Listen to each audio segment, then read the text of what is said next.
കാലടി കാഞ്ഞൂരിൽ നിയന്ത്രണം വിട്ട ബൈക്ക് മറിഞ്ഞൊരു യുവാവ് മരിച്ചത് കാഞ്ഞൂരിലെ ആഷിഖാണ്. 27 വയസ്സ് മാത്രം പ്രായമുള്ള ഒരു ചെറുപ്പക്കാരനാണ് മരിച്ചത്. തലയ്ക്ക് പരിക്കേറ്റാണ് മരണമുണ്ടായത്. ഇപ്പോൾ സ്ക്രീനിൽ കാണുന്ന ചെറുപ്പക്കാരനാണ് മരിച്ചത്. ഇപ്പോൾ നമുക്കൊപ്പം YS അഭിനന്ദ് കൊച്ചിയിൽ നിന്ന് ശരിയാണ്.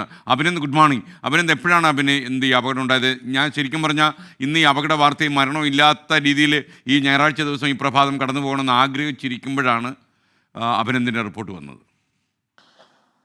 തീർച്ചയായിട്ടും ഇന്ന് എറണാകുളത്ത് നിന്ന് ഒരു അപകട വാർത്ത കൂടി വരികയാണ്. ഇന്നലെ രാത്രി 11:30 കൂടിയായിരുന്നു സംഭവം. കാലടി കാഞ്ഞൂരിനടുത്ത് വെച്ച് സുഹൃത്തുക്കളുമായി ട്രിപ്പിൾ അടിച്ചുകൊണ്ട് പോവുകയായിരുന്നു ഈ യുവാവ്. അങ്ങനെ ബൈക്ക് നിയന്ത്രണം വിട്ട് മറിയുകയായിരുന്നു. ഒപ്പം ഉണ്ടായിരുന്ന 2 പേർ ഗുരുതര പരിക്കുകളോട് ഇപ്പോൾ ആശുപത്രിയിൽ പ്രവേശിപ്പിച്ചിരിക്കുകയാണ്. ഈ ആഷിഖ് തൽക്ഷണം മരിക്കുകയായിരുന്നു. 27 വയസ്സ് മാത്രമാണ് ആഷിഖിനുള്ളത്. ഉടൻ തന്നെ കാഞ്ഞൂരിലെ ആശുപത്രിയിൽ പ്രവേശിപ്പിച്ച് വിദഗ്ധ ചികിത്സയ്ക്ക് എറണാകുളം അങ്കമാലി ലിറ്റിൽ ഫ്ലവർ ആശുപത്രിയിൽ പ്രവേശിപ്പിച്ചെങ്കിലും മരിക്കുകയായിരുന്നു. എന്തായാലും ഇപ്പോൾ പോസ്റ്റ്മോർട്ടം നടപടിക്ക് ശേഷം മൃതദേഹം ഉടൻ ബന്ധുക്കൾക്ക് കൈമാറുമെന്നാണ് അറിയുന്നത്. വലിയൊരു അപകടമാണ് എന്നതാണ് പ്രദേശവാസികളടക്കം വ്യക്തമാക്കുന്നത്. എന്തായാലും ട്രിപ്പിൾ അടിച്ചു പോയ ഈ ആഷിഖിൻ്റെ ഈ വണ്ടി ഉടമയ്ക്കെതിരെ, വാഹന ഉടമയ്ക്കെതിരെ ഇപ്പോൾ കേസ് രജിസ്റ്റർ ചെയ്തിട്ടുണ്ട്. Okay, thank you YS Abhinand.